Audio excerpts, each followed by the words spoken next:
Savior Jesus Christ. So we'd like to welcome everybody as we gather together for our Bible study as we go into First Samuel chapter 25. And just kind of a note going forward, we're going to take a little Christmas break coming up here. So not next week or the week thereafter. We're going to hold off the Bible study for a couple of weeks and then start the first Thursday in January. So we're going to have 2-week hiatus, and then coming up here first Thursday in January, we'll get all up and started again. So that's the plan as we go forward. So anything else before we get going? Oh, just a reminder for everybody online too. Christmas Eve is on Sunday this year. And so we will be having our Advent 4 worship service on Sunday morning, normal time. Christmas Eve service will be at 6 o'clock on that Sunday. Christmas Day service will be at 9 o'clock in the morning. And so that's when everything will be up, going, and taking place during the Christmas time coming up here quickly. So we are at 1 Samuel chapter 25.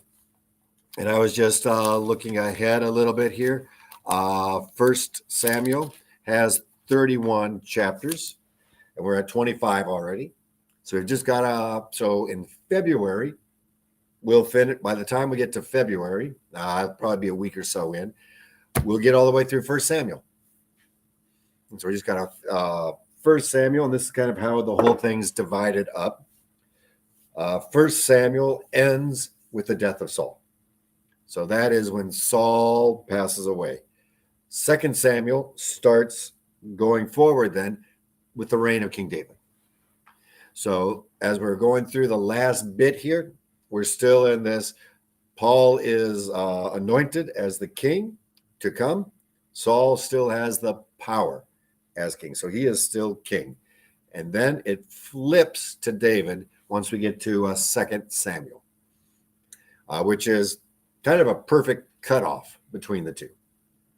Now, a lot of times when you come like 1 and 2 Samuel, 1 and 2 Kings, the question sometimes goes up, well, why do they cut it up? Why don't you just flow all the way through? Well, it makes it a little bit easier to find stuff. That's true.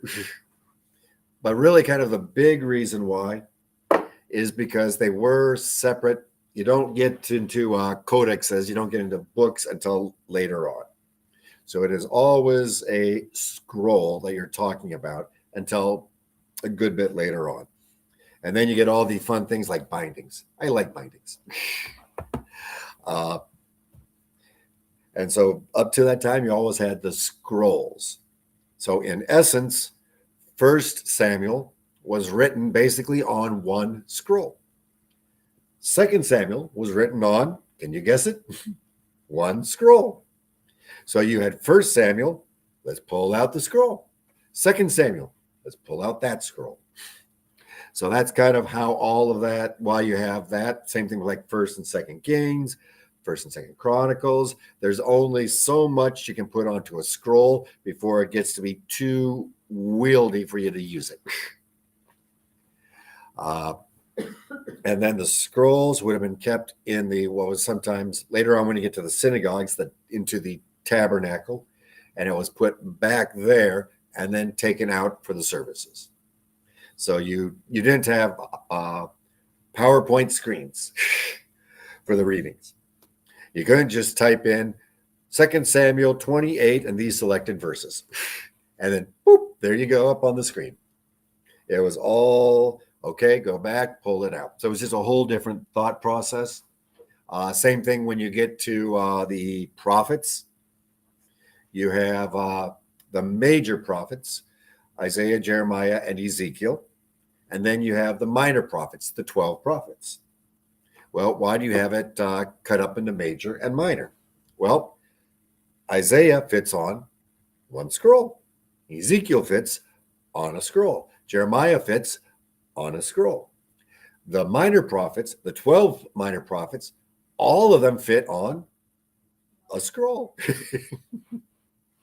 And so that's the only reason you got the major prophets. They all fit on a scroll. The minor prophets, we stick them all together. So that's what's going on. So in reality, why do we have it cut up into first and second Samuel? That's the primary reason going forward. So you just have to kind of think differently, because Gutenberg's press wasn't built and wasn't created for a long time. And kind of Lutherans have always been at the forefront of technology and using that technology for the spreading of the gospel. In Luther's day, Gutenberg's press. That's where the 95 Theses went all over the place. And sometimes it's by happenstance, because Luther didn't write it for the Gutenberg press. He wrote it in Latin. Then God, I don't know who it was, God bless the person that decided, let's put this into German, let's print this thing out, and let's start selling this thing. And they made a good penny on it. Penny was worth a lot more than it was worth today. So that's why you get to but it was a great ending. But you kind of have to think a little bit too. As the author was writing First Samuel, he had more information than could be put onto one scroll. So he had to do an editorial decision going forward. What am I going to put in here? Because I'm going to start with Samuel, and then I'm going to end with the death of Saul. And I've got one scroll. So what all am I going to fit in here? So you had to do those editorial decisions that are in there. You really find that very obviously if you go through First and Second Chronicles, where the person is writing about this king and then says, and if you want to find more about this king, is it not written in the chronic or in the archives up there in Jerusalem? Go up there and read the rest yourself. So that's almost just saying, I made an editorial decision. Let's get in here what needs to be there. And there's a lot more out there. Unfortunately, a lot of that's no longer there. I would love to spend the time going through those archives and reading all of that stuff. That would be some fascinating things out there. Even at the had an adult confirmation class last night, and you saw the three of them that were in the class. I brought them over into the midst of the choir. They got to meet all the choir, and a couple of them had some munchies. They loved your cookies, by the way. Just letting you know. They did. I didn't take too many home. I didn't take any home, actually. Not surprised. I gave what was left in a container to Lynn. Oh, okay. She took some sandwiches too. Yeah, the only problem is that it's hard to say I'll take one. That's the only problem. Roses. Yep. Well, we're gonna have them after the cantata. Yep. And she doesn't make them like you get at the grocery store, which are kind of big, thick, and heavy. So that's not. Mine aren't very big and mine aren't heavy. They're right. That is the correct manner for them to be put together. Paul said at a council meeting when they were talking about it, he says, yes, he said, you can eat 2 or 3 and you can't tell that you ate them. Pretty much. They don't tell you not. Pretty much. And so one of the things that just tickled me last night, one of them that was, he's the one that's not going to be confirmed, but his fiance is being confirmed. So he's there. He's Missouri Senate. And so he'll be. Oh, he's a young man that came a few weeks ago. She was with him. He's helping to usher now. Yeah. Yep. Tyler. So he said, well, could you get me a book to read that would get deeper into the stuff we've talked about? Oh, yeah, Pastor can make that happen. But when you get into when you start hearing things like that, it's like, that's pretty awesome. That's pretty awesome. And all three of them, very sharp, very smart individuals, all three of them. When will confirmation be? It is written in pencil the last Sunday of February. Oh, We will see. So in pencil right now, that's what we'd be looking at. So when we get into Lent, that'll actually be in Lent. Because Ash Wednesday is going to be a heart-filled Ash Wednesday this year. It will be February 14th. yeah. I already had a conflict. So it happens every so often. So you have to, but with going to all of this, you have to do editing to make decisions what's going to be done. And so you can see when the person made First Samuel, they knew certain things they wanted to be in there. These have to be in there. You have to end with the death of Saul. You have to begin with Samuel's birth. You have to have and so now how do we fill in the rest? And so that's part of the reason we come here to 1 Samuel 25, verse 1. That's in here. Because the death of Samuel is not even one full verse. So right there, and so that's kind of why I went on that excursus there, because here, how much do you think could be said about the death of Samuel? Probably a lot. Probably you could have a couple of chapters easily on the death of Samuel. Instead, we don't even have a full verse here. That's part of the editorial work that's taking place by the writer of 1 Samuel. So you can see by the time you get to this end, Samuel and his death and all of what's going on is kind of like secondary at this point. The editor wants to get and continue going into the whole David Saul taking place, the back and forth. And the rest of this chapter is going to have David and Abigail. And so you have completely turned the page from Samuel, the last of the judges, to we are now completely past that. So this has already happened. And so I'll just read that first really sentence.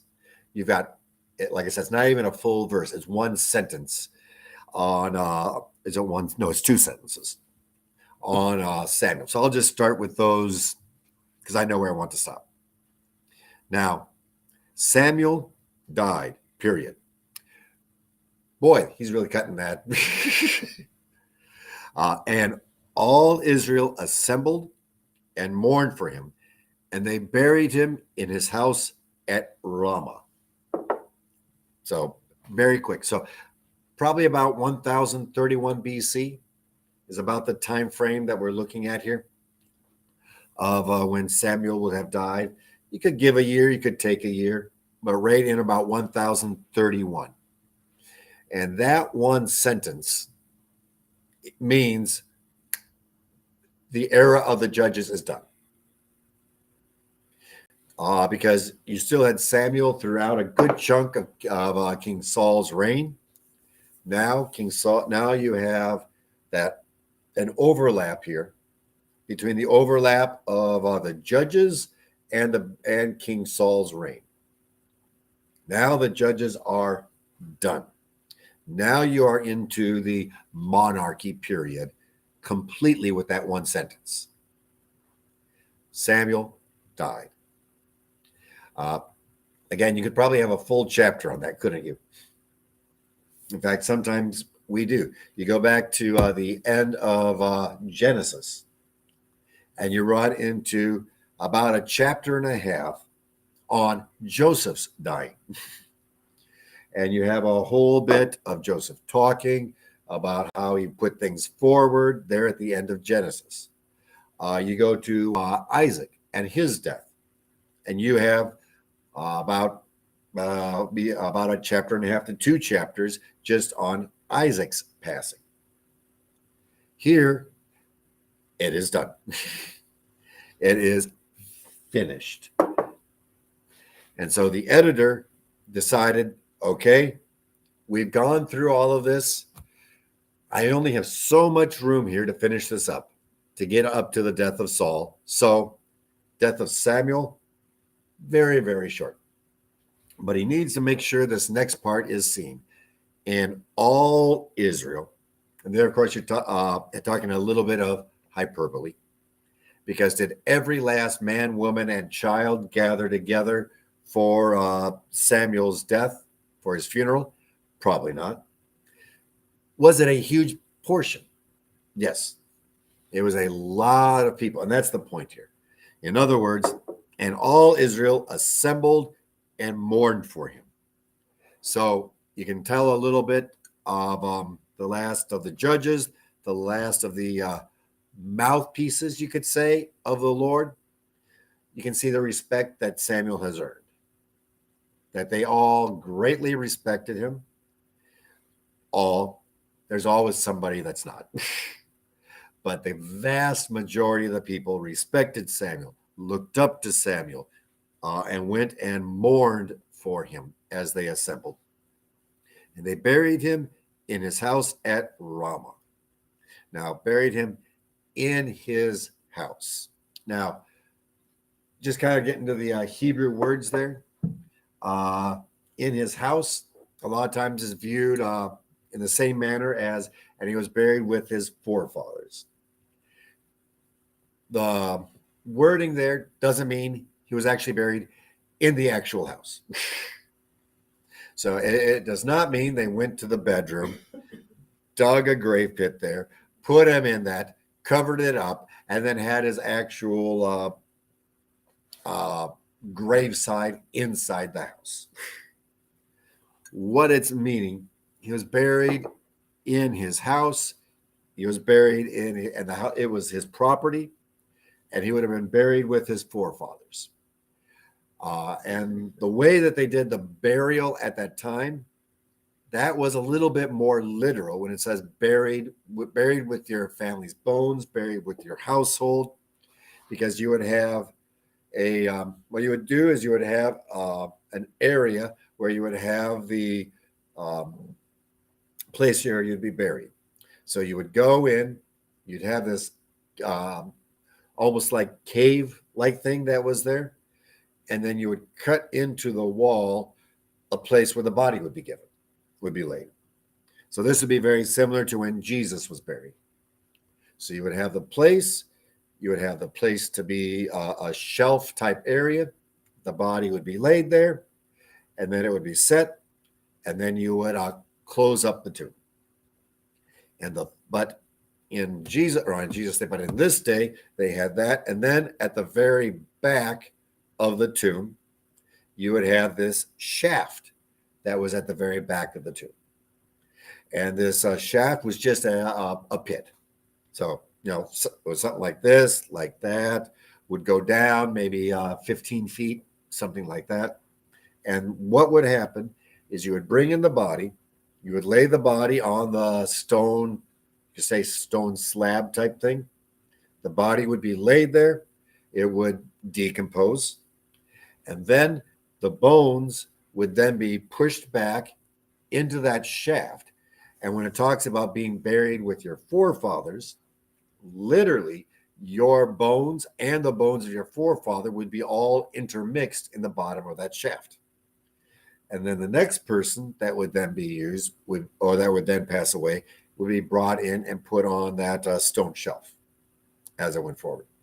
So that's when it's talking about, that's how they buried at that time. And there are different burial customs that were around them that were different.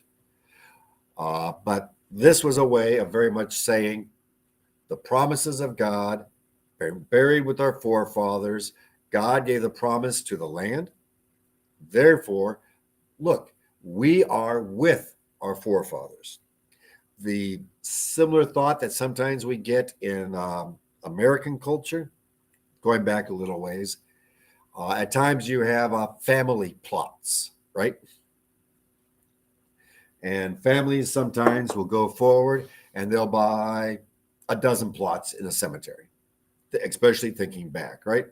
And then somebody passes away, you go forward, and then they're buried in a family plot. And then a lot of times you'll have a big stone that's got like the name of the family. And then you'd have the small headstones all around, right? That usually those are like family plots. When Arvey passed away, that's where he was buried. They had a family plot down. I forgot the name of the town, but they had a family plot, and then that's where he was buried. It starts with an F, but the city I'm thinking of is not that one. So, what? No, actually, that's right, Kenyon. That is correct. You got it. For some reason, I had Fulda in my head, and it's like that's not right. But so you can kind of see the things connected there. That's our culture's way of doing it, where you would have, burial plots, but have kind of the family plot so that you are buried with your family, right? And especially when you get to farmland, you kind of have a family plot on the farm. And so even those that go and live in the city will then be buried out on the farm, which is one of the very hard things with a family when then that land gets sold. Because it's not just because selling the land is tough by itself with all the things. I mean, that's grandpa, great grandpa, etc., all farmed on this land. But it's more than that. There was the household, and sometimes the household's not there anymore. And then over there was the graveyard where everybody was buried. And so you get it is all of that wrapped in can be very difficult because this is where we were buried for 3 or 4 generations, or sometimes more when you go forward. And that can be, and a few people actually are able to say, can we maintain this cemetery area and then sell the rest of the land? Sometimes that is done. And so that's just kind of how that's our way of doing it. And this was their way of doing it. And so when Samuel died, that's what it means. It was put forward, and then he was buried with the bones of his forefathers. And kind of the last thought here, that's why when you get to Joseph, and Joseph died in Egypt, and then he was probably, one of the leaders there, probably mummified or something of that nature. He then said, and when you go back to the land, bring my bones back to be buried with my forefathers. 400 years later, they exit Egypt, and that is done. But you can kind of see then the blessing there. We're bringing it, and we're back to our land here. And now that we're back, we can be buried with our forefathers again.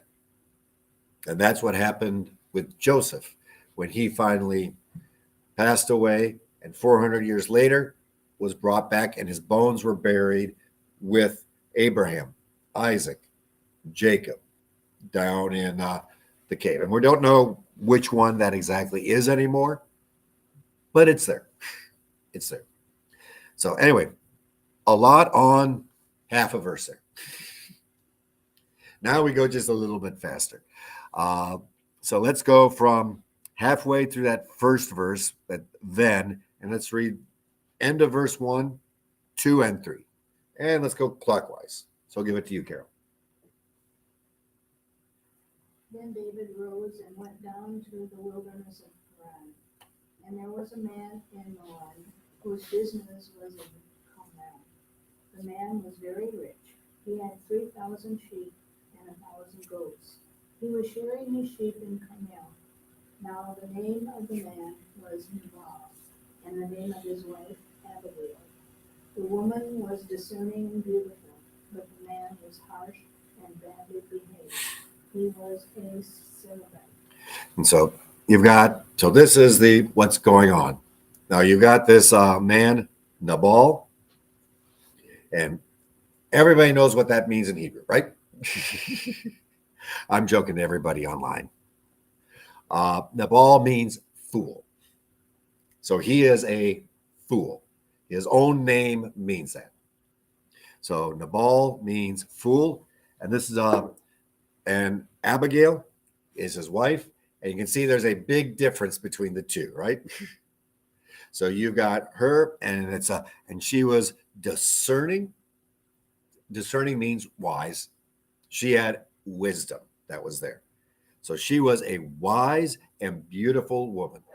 That's an incredible combination, isn't it? If that could be said about any of us, praise the Lord. And so that, and Abigail, when you get to the end of Proverbs, and Solomon talks about what is a wonderful wife, right? As he's talking to young men. And he talks about incredible wife being one who's wise, one who's industrious, one who is, and I love how it puts it, very, what's the word I'm trying to think of? Good in business would be a good way. So not only, able to sell and buy things, but able to buy and sell land too. So a wonderful, noble woman. You could just say a lot of things, but it includes being able to buy and sell land, being able to do business. It has a mind that can do business. Now, compare that to all the other cultures of the day and how they viewed what a good woman should be. They would have said a good woman, and these are outside of the Bible. They would say a good woman should be quiet, bear children, sit at the household, take care of the household. That's it. That's not how the Bible puts as a noble woman. A noble woman is smart, wise, industrious, and able to buy, sell, haggle, do all those kind of things. And remember, the biggest part of wealth in the day was not money, but it was land and animals. So in other words, a noble woman is able to take care of the most valuable things that are in the household. She didn't pick her husband either.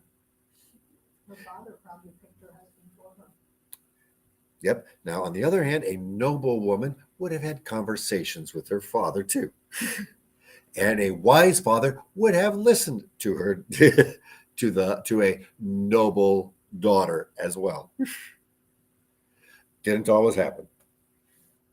But here you can see the point being the difference. Abigail, who by the time we get to the end of this chapter will have married David. So Abigail was one of the women that David married. And when you get to Solomon, who wrote Proverbs, he would have seen the women that David married. And this and her would have been one of those that would have been lifted up the most highly among them.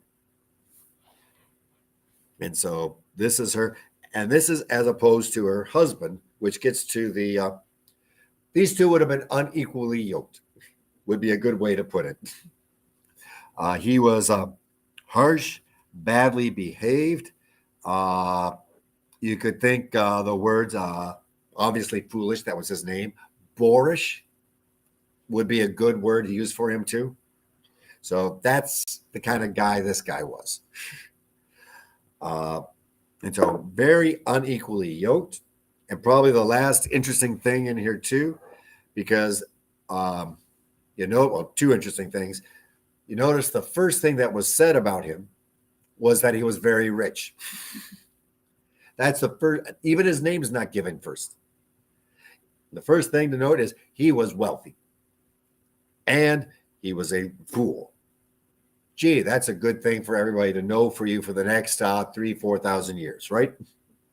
So that's Nabal was like that. Now, as we finish going through this text, now this was a rich fool, right? Now hop all the way up to Luke 12, 16 to 21. We're not going to go to those verses now. And that is the parable that Jesus gives of the, can you guess? Rich fool. So you could thinking of Luke 12 and that parable of the rich fool, today, who is concerned only about wealth, of taking care of himself, and yet today, he builds up the barns, builds up the all of that. I'll lay up all my wealth here, and then I'll say to myself, you're all good and taken care of. Today, your soul will be accounted for. So when Jesus gives that parable in the New Testament, and he uses the specific words, the rich fool, what's the background behind that parable? Probably the rich fool that we're finding right here in 1 Samuel 25. The words are the same words that are being used in both of them here. So this is the rich fool that's going on here. Any kind of thoughts right in there? Oh, the last one. And he was a Calebite. That goes back to Numbers 14:24, where a gentleman called Caleb, can see where that comes from, was promised some of the land in the promised land because he was a faithful saboteur for the people of Israel. So I'll help you out here. He saw that they were strong in military and had won victories.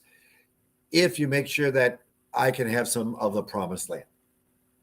And they said yes. So they had this land that was in the southern part. And so it says he's a Calebite. He was not of the people of Israel, but he was of the people that, going back to Caleb, were given some of the land because of the service to the people of Israel. So when it says Calebite, that's who he was. And that was his lineage. That's why it says Calebite there. Any last thoughts on the first couple of verses? Let's go longer section here.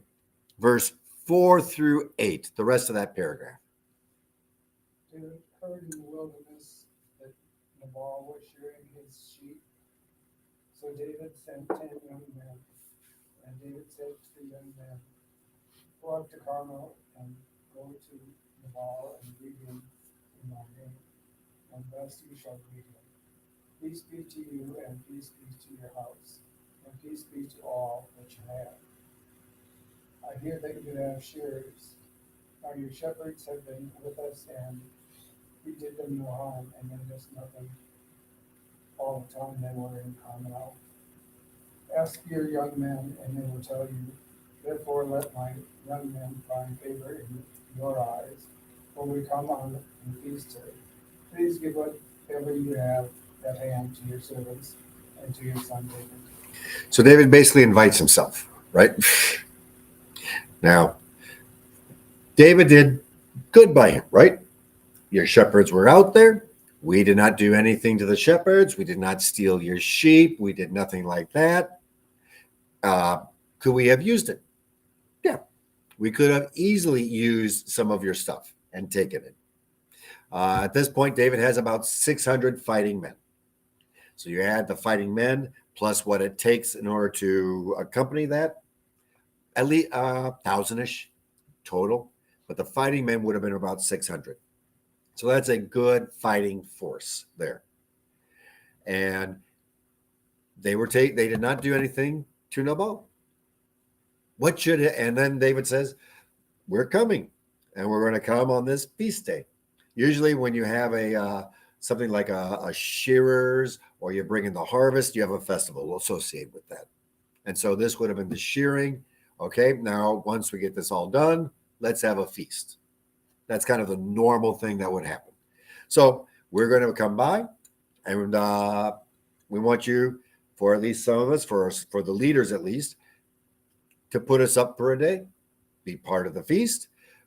Would have been significant. However, this would have also cemented their relationship, right?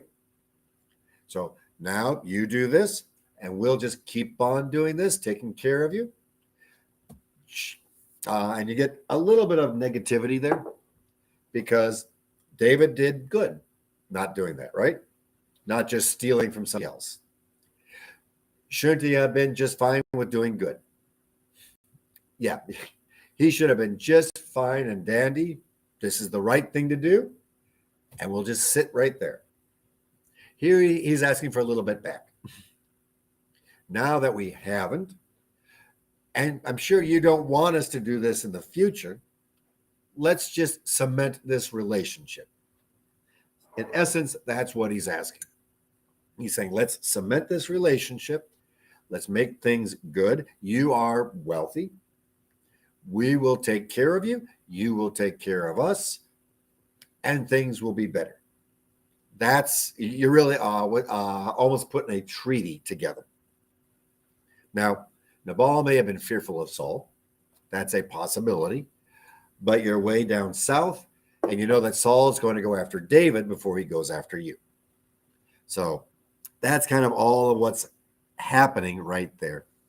And he's kind of putting it forward, and you have the words there. Peace, the Hebrew word there is shalom.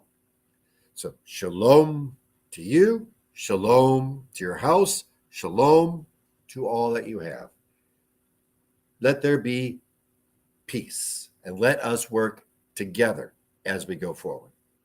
So that's what's all happening. So you are, and this will make sense, especially with the next things that happen, because let's make a treaty of peace. And if you are at peace with me, we'll be at peace. If you're not at peace with me, what does that entail? Well, then you are an enemy. That's the thought process that's going on here. So that's where it's at.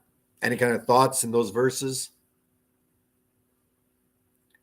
Let's read the next piece here, which would be 9 through 13, that whole next paragraph. When David's young men came, they said all this to Nabal in the name of David, and then they waited. And Nabal answered David's servants, "Who is David? Who is the son of Jesse? There are many servants these days who are breaking away from their masters. So I take my bread and my water and my meat that I have gained from my shearers and give it to men who come from I do not know where." So David's young men turned away and came back and told him all this. And David said to his men, "Every man strap on his sword." And every man of them strapped on his sword. David also strapped on his sword. And about 400 men went up after David, while 200 remained with the baggage. And so here you have, and this wasn't a sudden word, because you've got a very specific word there. David's young men came. They said this to Nabal, they heard David, and then they waited. So what did Nabal do? He made them sit and stew and wait. Well, he thought, what am I going to say? So the words that he said here were not off the cuff. They waited. He knew exactly what he was saying. And he was saying, I don't know who you are. Even if he didn't know, guess he knew. He knew who David was. You're a rich man. You've got thousands of animals down here. You've got your men taking your animals, going from place to place to place. You've got all of this happening, going all around. And with that all happening and taking place, there's a guy over here called David who's got 1,000 people at least, who's got 600 warriors right there where all of your people are at. Do you think Nabal didn't know that was even taking place. Just before this, Saul had been down there with thousands of men as well. Nabal knew exactly what was going on. And so he basically says, I have no clue who you are. It's an insult. It's an insult to the one that he knows has been anointed to be the next king. I don't even know who you are. Kind of imagine somebody going up to President Biden and saying, President Biden says something to you and you say, I don't even know who you are. Who are you? Whatever, go away. That would be an insult, right? That's what this fool is doing to David. And in essence, at best, he's not trying to do neutrality here.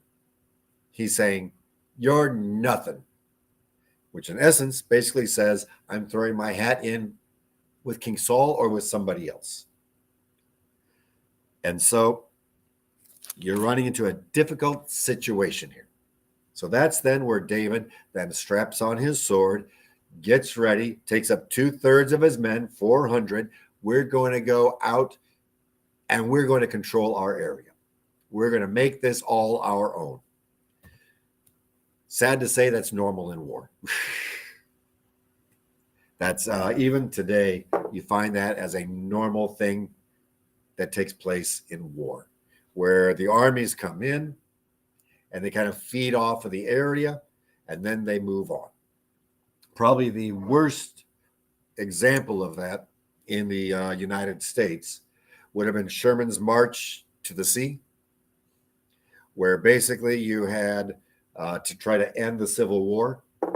Basically, Sherman's army made a swath through Georgia, and I think it was about 40 miles wide, where they basically took every last thing and burned down just about everything in that swath and took it for their army and kept on going. And that, horrible, but also it did break the back of the South and broke a lot of the fighting spirit that happened in the South as the Civil War.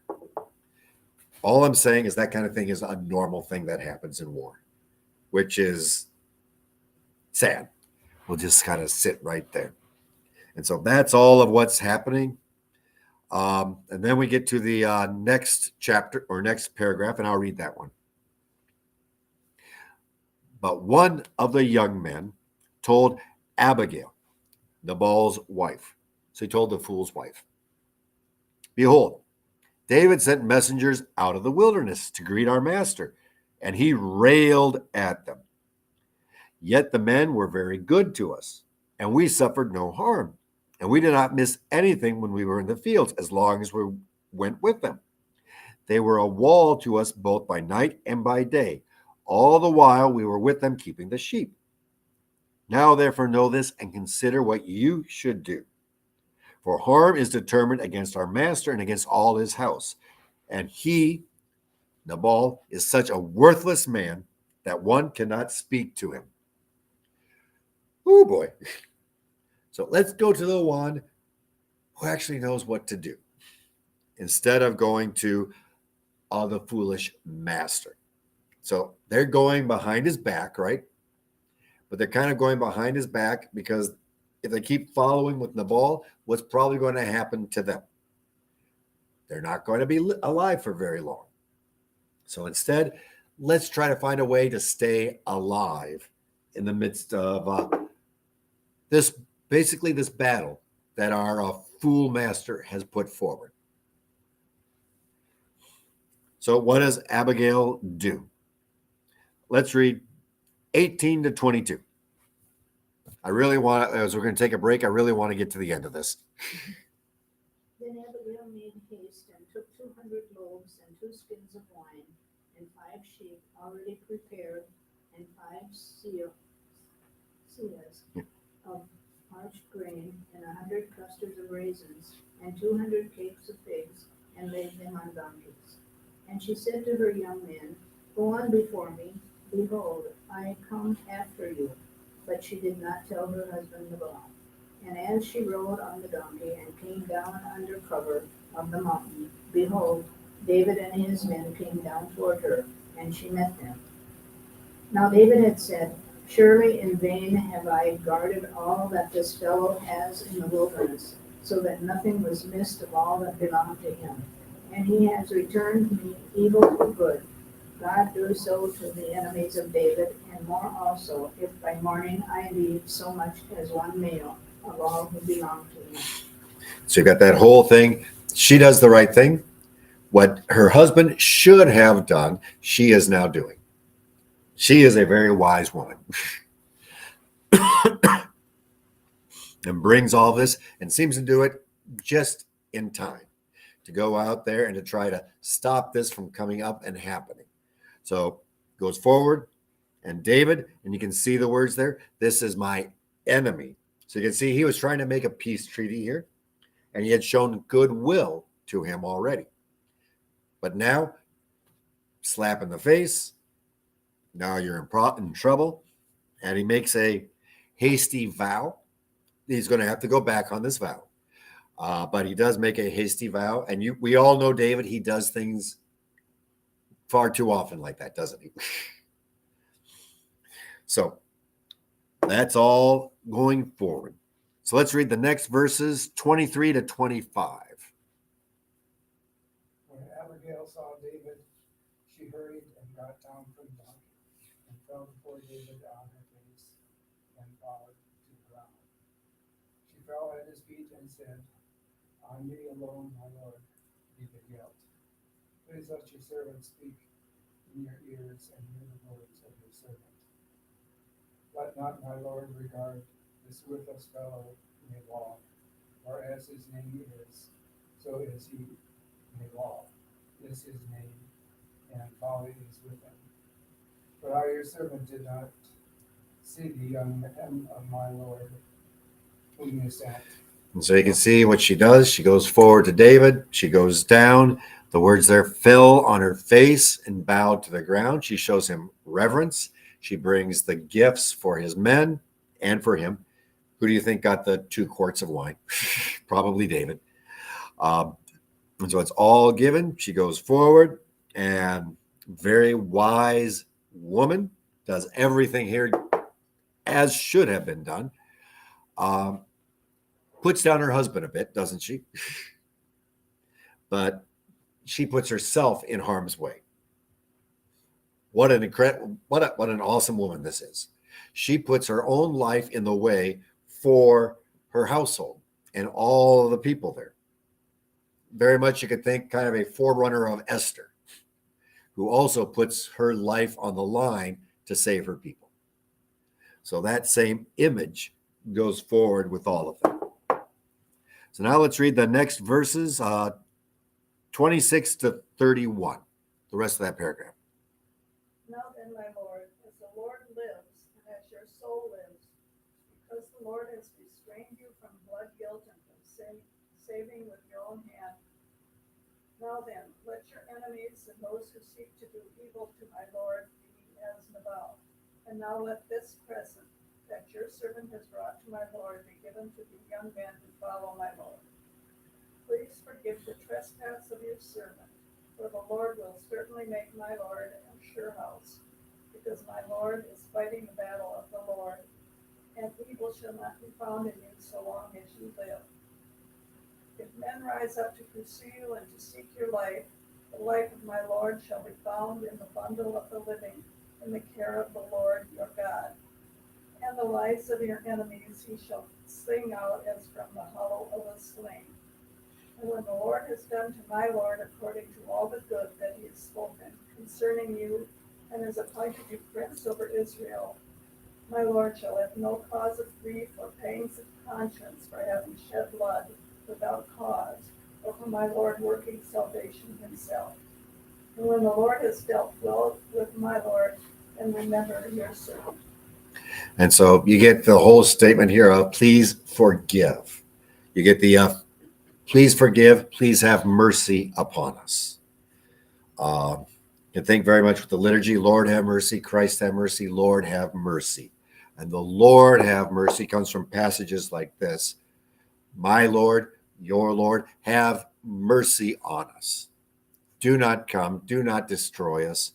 And when you become king, you notice we're not going to be enemies of you. Let's not be enemies. Let's just make this go forward, not be enemies. Exceedingly wise woman here. She uses the word Lord and says, this doesn't have to be blood. Don't make it so. And when you are king and we are following you as king, then you won't have anything on your conscience. To a large degree, the Lord is saving not the people there, but saving David doing this. And what is the means by which the Lord is saving David in this regards? Abigail. So he's using a woman who's wiser than King David in order to save King David from himself, from going forth and doing this battle that doesn't need to be done. Now, remember also how many times in Proverbs does it talk about the fool? This is probably part of the backdrop behind the fool in Proverbs that's in Solomon's mind when he writes a lot of it. The fool says, here's the prime example of the fool, is Nabal. We'll get to the next verses. Like I said, I want to get to the end here.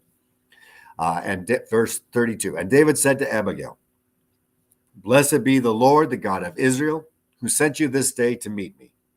Blessed be your discretion, and blessed be you, who have kept me this day from blood guilt, and from the working salvation of my own, and from working salvation with my own hand.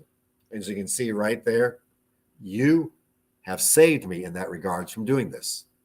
And really, who's done the saving? The Lord has done the saving through Abigail. For as surely as the Lord, the God of Israel, lives, who's restrained me from hurting you, unless you had hurried and come to meet me, truly by morning there would not have been left in Nabal so much as one male. Then David received from her hand what she had brought him, and he said to her, Go up in peace to your house. See, I have obeyed your voice, and I have granted your petition. Now again, look at the place that this woman is lifted up to. David acquiesces because of what she has said. She is the negotiator. That is basically she has brought salvation to her household, is what she has literally done. Now, I'll just keep on going so that we go fairly quickly here. So then the next paragraph. And Abigail came to Nabal, and behold, he was holding a feast in his house, like the feast of a king. And Nabal's heart was very merry within him, for he was very drunk. Why was Nabal probably a fool? This is a possibility. It may have been all the wine that he was drinking. Holding a great feast when you've just said this to David and made an enemy does not make good sense. And so here you definitely see the fool part taking place. And she knew it. So she told him nothing at all until the morning light. She knew what he would be like if he was drunk, and she told him these things.